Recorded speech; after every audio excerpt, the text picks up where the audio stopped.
Meus queridos irmãos bereanos, eu vos saúdo em nome do Deus único e verdadeiro, o autor e consumador de nossa fé.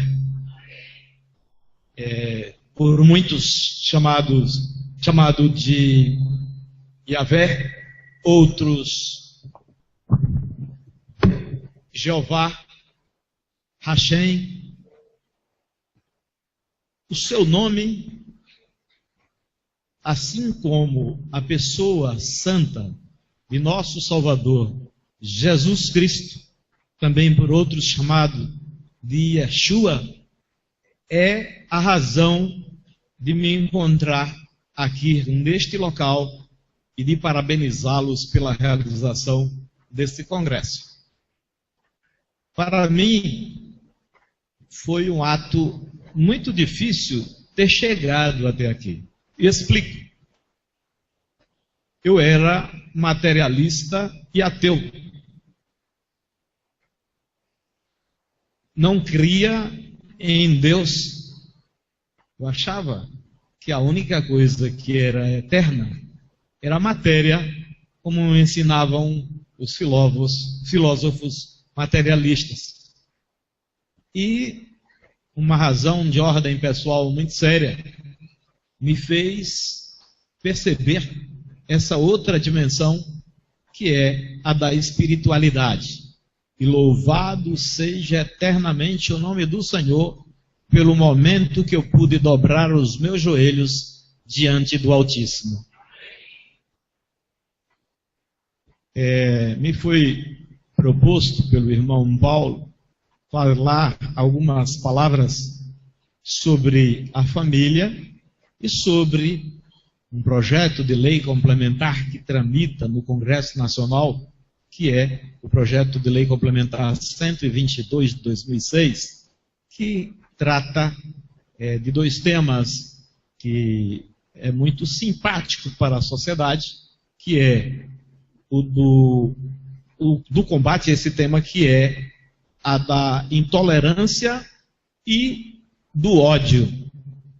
Por que esses temas são importantes e são discutidos? Porque nós vivemos uma época onde os valores predominantes são os valores que estão em conflito com os propósitos do Pai do Altíssimo. As famílias estão vivenciando um momento, ou a família enquanto instituição está vivenciando um momento de grandes ataques, de todo tipo e de toda ordem. Os meios de comunicação, a mídia, como assim passou a ser denominado, criou uma cultura onde a família, aquela instituição criada por Deus, de forma emblemática na família sagrada de Jesus, de Maria e de José, é uma instituição dita por alguns setores da sociedade que está em colapso, que está em falência e que não tem mais importância. Não tem mais importância porque os valores predominantes são o hedonismo, o culto ao prazer como um fim, um fundamento de tudo, o materialismo, né, enquanto uma mera existência circunstanciada no tempo, e o utilitarismo, onde só enxergamos as pessoas e as coisas na exata medida do que nos pode proporcionar de bem. O projeto de lei complementar a que me refiro, o 122 de 2006, é uma grave ameaça para a família, e nós precisamos dizer isso com todas as letras. Vocês precisam compreender que está no Congresso Nacional para ser votado um projeto de lei que criminaliza o direito que têm os cristãos ou todos aqueles que, com fundamento na Bíblia, entendem que determinadas condutas e opções sexuais são reprováveis aos olhos do Altíssimo, são repugnantes aos olhos de Deus.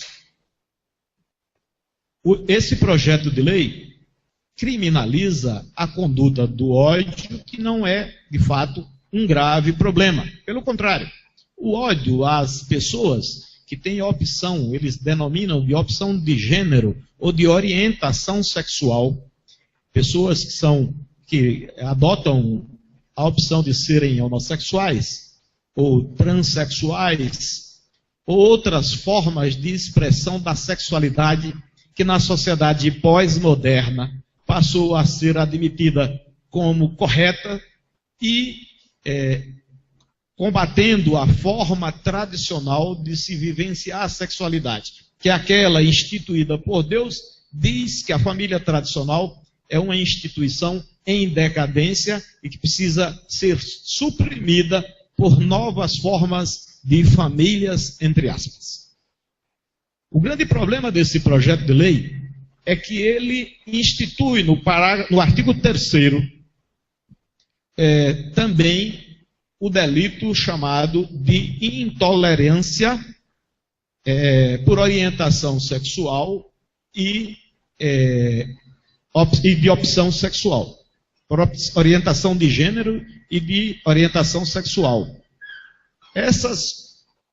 A inclusão dessa conduta como uma conduta típica que vai estar prevista no Código Penal, ela, brasileiro, tem como propósito fazer com que quem discorde por razões filosóficas, científicas, culturais ou principalmente religiosas passem a ser condenados por um delito que vai estar previsto no Código Penal, prevendo uma pena de 1 a 6 anos para essa conduta específica da intolerância sexual.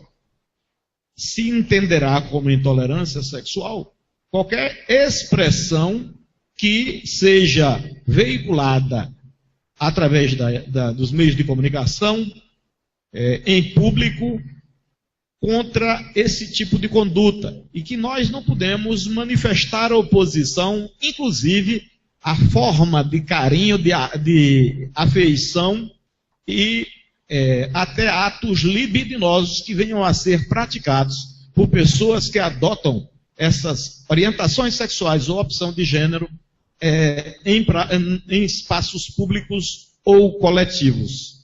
Então é preciso estarmos atentos para a gravidade desse problema e para mobilizarmos, para a necessária mobilização da sociedade brasileira para combater esse projeto de lei que tem como único e exclusivo propósito não evitar a discriminação, porque de forma capciosa e sagaz, eles incluíram outros tipos de pessoas que também vivenciam na sociedade o problema da discriminação, como quem tem do detentor de necessidade especial, por outros denominado de deficiente físico, as pessoas de cor, né? Ou os idosos que sofrem preconceito na sociedade. Então, esse projeto de lei complementar colocou, juntamente com essas outras pessoas, esta criminalização da discriminação contra as pessoas que tenham essa opção de gênero ou sexual, né? Essa identidade de gênero ou opção sexual, para poder passar no Congresso Nacional e a sociedade não resistir à aprovação do projeto de lei complementar. Então é preciso entendermos a gravidade do problema e termos a compreensão de que precisamos fazer a nossa parte para evitar que esse projeto de lei complementar venha a ser aprovado. Aliás, não é desoportuno repetir sempre o que está aqui na palavra do Senhor. Em Gênesis, no capítulo 1, no versículo 27, de modo claro e inequívoco, Deus nos diz que criou Deus o homem à sua imagem. A imagem de Deus o criou, macho e fêmea os criou. Não criou Deus Adão com Ivo, nem Eva com Ada. Criou Deus o homem e a mulher. E a Bíblia também, lá em Levítico 18, 22, diz de modo claro: com varão não te deitarás como se fosse mulher. Abominação é.